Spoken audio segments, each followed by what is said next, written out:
Okay, so we're here at Northside Hip Hop with Juno Award-winning Infinite.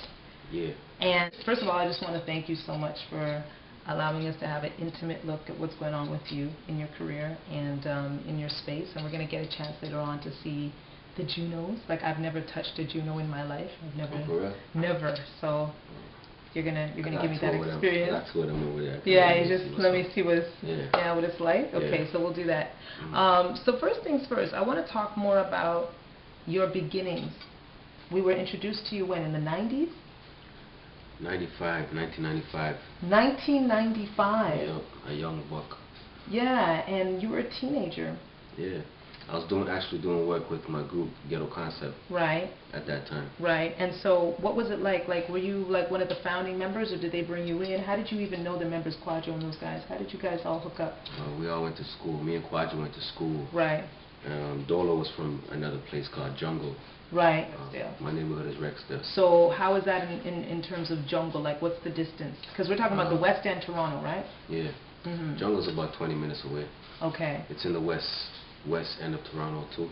And do they have the same reputation? Like, tell me a little bit about Rexdale. Rexdale. And growing up and what that was like. Rexdale is it has its own name right now. What is it? One of the hottest cities in Canada that is very tough. A lot of struggles growing up in the hood.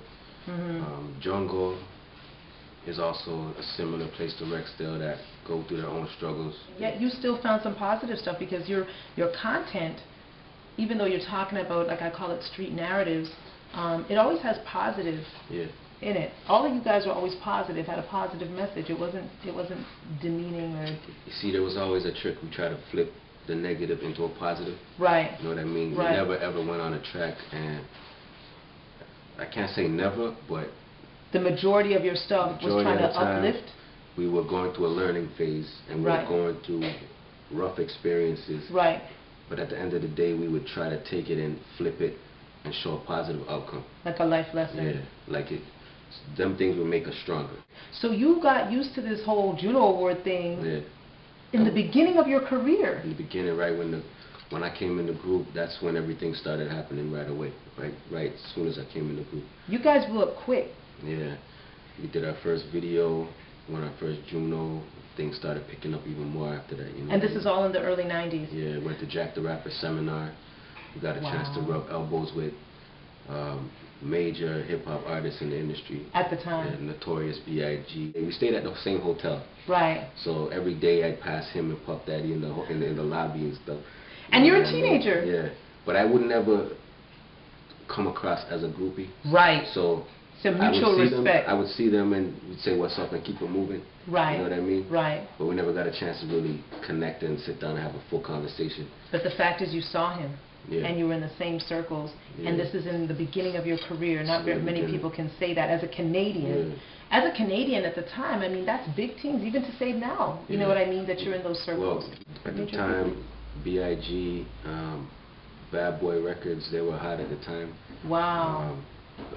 Death Row Records, Snoop Dogg was also around too. They also stayed on the same So you hotel. Performed at the Jack the Rapper seminar, yeah. And they saw you. They were there. So that kind of boosted my confidence as an early entertainer in the business. That you're on the same level. That just kind of blew it up. And for me, you know what I mean? Wu-Tang, a whole bunch of You're performing in America with the top American hip-hop artists as a Canadian group. Had any other group done that at that time? The only person at that time that was doing it was Maestro Fresh West on that level. Right. Yeah. Dream Warriors were doing it back then, Missing Me. Right. You know, K-Force was getting some love back then. Because they're coming before you. You know what I'm saying? Right. There's a lot of other groups that were doing it back then too. But the thing is, Ghetto Concept, I don't know what it was about them. I don't know if it's because they were representing, you know, for the first time, the so-called ghettos of Canada. And even if you weren't from Rexdale, a lot of people connected with them from different hoods and stuff. So why did you guys disband, and when did that happen? First, everything was cool. We was in the group. We were working together. It's three of you guys, yeah. Yeah, it was three of us, Dolo, Quadro, and myself. And we had a chance to learn together as a group. And then I lost my bro, you know, at the time. Rest in peace. What happened? How old were you and what happened to him? I was at the age of 20. So this is still new. Yeah. Because Ghetto Concept, you were in like your late teens. Yeah. So and then by 20. Yeah, by 20, all this happened. Everything was happening at the same time. Everything just came down. But I mean, like I said, these situations make us stronger. You know what I mean? So me losing my bro gave me the strength to even go harder at the time. You know what I mean? You didn't lose your desire to do anything? A part of me was feeling angry. Yeah. And I wanted to lash out on the streets and stuff like that. You know what I mean? At the time when I didn't understand. Right. But I slowed down and I took time to think. Basically, my bro used to tell me if I went solo, he would be my back at it. You know what I mean? He would push it even harder. You know what I mean? Why was he trying to get you to be solo? As far as business, you know what I mean? Ah, okay. He would have been your right-hand man. He would support that a lot. Right. So that made me go solo. So that situation right there. Because he believed in you being... No doubt. Yeah. You know what I mean? So. And did they understand? The group, they understood at the time. I think they understood. You guys are still young. Yeah, they see me going through what I was going through, and I explained it to them. Everybody has their own path. Yeah. Right. So when did you go solo? What year was that? Well, 1996 was official. I was on my own at the mid to the end of '96. I went out solo. All right. 1997 is when I came out with my first single. With Divine Earth Essence. Divine Brown. AKA, yes. For those that don't know, Divine Brown now, but at the time was called Divine Earth Essence. Gotta Get Mine. Yeah, shout out. Yeah. So that's another thing. You collaborated with an R&B artist, and that wasn't being done a lot either. Yeah. And she was relatively unknown at the time. Well, at the time, you had Mace doing this thing, and a lot of people were looking at that Mace project like he was kind of selling out. Oh, for sure. Because it was coming across too commercial. P. Diddy commercialized hip-hop, but we were like hating on him for a long time. Like, what are you doing? So what I did for my first solo track to introduce myself as a solo artist, right, I took that chance and used that marketable. That formula. I call it marketable. The production was marketable. And were you scared that maybe the old heads would be like, "You selling out? What are you doing?" I was wondering if there were going to be a few people. You know, I knew I was taking a chance. You weren't scared? But because of the lyrical content, I kind of balanced it. Right. And brought it on a harder tip. I didn't go commercial with it. You weren't dancing around in a shiny suit. Yeah, I wasn't gonna go because I was already like, okay, this already sounds starting to sound sweet. Yeah. So I kind of slowed down on it and just balanced it out with the hardcore lyrics. And it was a hit because that ended up on what? On the Rap Essentials, right? It ended up on Rap Essentials. Right. And for those that don't know, Rap Essentials is a compilation series of BMG artists. Yeah. BMG. Funded it and put it out, distributed it. And they had a lot of volumes for over the years. Yeah. That's where you listen to the latest tracks and the most amazing stuff coming out of Canada. And big ups to everybody who was behind that. Ivan Berry? Yeah. Is it Ivan Berry? Yeah. And a lot of the content got used in TV shows too, on Fox Network. Ah, so you're starting to get licensing and publishing. Yeah. That's where the real money is. And so you're ahead of this. Yeah, well. And Take a Look did real good too, #1 for like 5 weeks. Isn't that the animated? Yeah, that's the Listen, animation. that's crazy, crazy. And that's what I want to talk about. Like, you put a lot of work and a lot of energy into the storylines. Now, your manager and your brother, Kane, works in the film industry. Yeah. And so does his understanding of the film and your understanding of music, is that like a good marriage? It's good because the way I write my stories, I try to paint a picture. And Kane is there for the visual. He's there dealing with the business, but actually he's there to present the visual to the audience. He has the vision. Exactly. And so it's a good, and you know, just to touch on the fact that you had the support, Squiggly was going to be there for you, and he still is there, right? You refer to him as like your angel. No doubt. Right? Yep. And then Kane has, you know, been your manager and helped with the whole video process. And I was talking to your mom earlier, and she was saying, I was saying, did you ever know Yeah. You know what I mean? Yeah. Because a mother will look at a child and, Yeah. and just know. And she talked about you being a baby and taking her records and doing stuff with it and trying to move it and trying to get that sound out of it. And then I asked, has anyone else in the family been involved? And she talked about your grandfather, your late grandfather, and other relatives and an uncle. So this music industry, this entertainment industry, it seems to keep finding some of you guys in the family. Different generations being passed down through my family. You know, everyone's storytelling. Rest in peace to my grandfather. You know what I mean? And then my uncle, he's really into music too. So I mean, it's getting passed down. It's getting passed down to our kids, and it's gonna continue to get passed on. Do you have kids? Yeah, I do. Do they know about, and let's talk about that, because we touched a little bit on the fact that, you know, after Squiggly passed, that was a hard time for you, and everybody knows you broke out, and then you fell back. We didn't hear from you.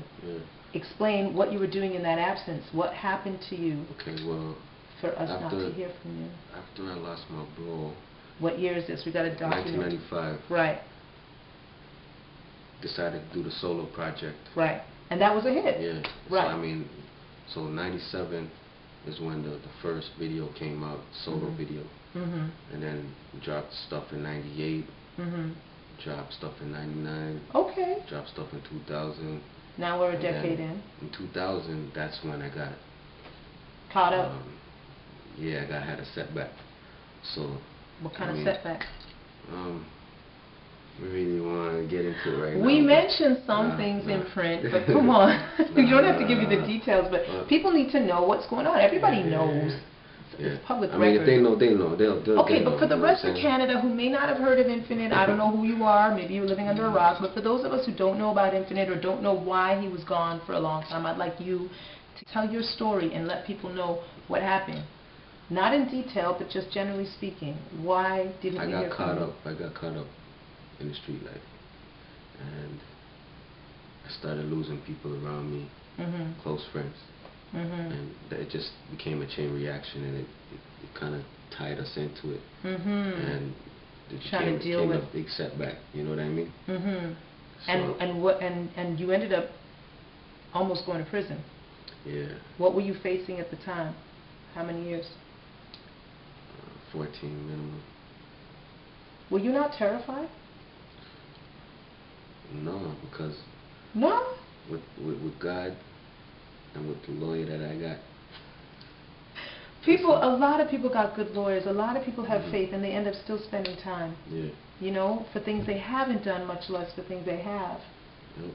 And as a black man in Canada, come on now. You're in that front like you were just like, yeah, God, my lawyer, everything's cool. Wow. When I was facing that situation. Yeah. Were you ready? If they said you're guilty, you're going away, you were ready? I was ready. Were you mentally preparing yourself for 14 years? That wasn't the first time, so. Oh, okay. That wasn't the first time. But it would have been the longest time. Yeah. You know what I mean? But I mean. You'd be coming out now. Yeah, I got a chance to correct my wrongs. And got a chance. I'm getting another chance to do music. Right. Put out some music for everybody that's been waiting for it. Right. So I'm going to continue to do that. How long have you been working on this new project, and do you even have a title for it? Well, I mean, I have a few tracks that I did in between the years. Gowan. You know what I'm saying? Criminal Minds. Yes. How did that happen? You hook up with this Canadian rock legend. Maestro. I don't know, I think one day he gave me a call and we were speaking on the phone. And he said that, you know, Inf, we should do a track. And I think he played 2 instrumentals over the phone for me. Like, he played me Criminal Mind. So here you are again, experimenting, taking risks. And Maestro's done that many a time. He's also been able to blend, you know, Canadian classic songs and the kinds of adult contemporary songs, and then come in with a hard, you know, kind of verse. So he brought you on that. He played it for you, and you were like, okay. He played 2 tracks for me. That was one of the tracks, right? Right. And the other track, he was saying we should do that track, the second track. But I still remembered Criminal Mind in my head. It was ringing in my head. Right. And I said, you know what? I want to jump on that track. Right. And that's what you felt. Yeah. And then he said, you know what? Let's do this. And then we did it.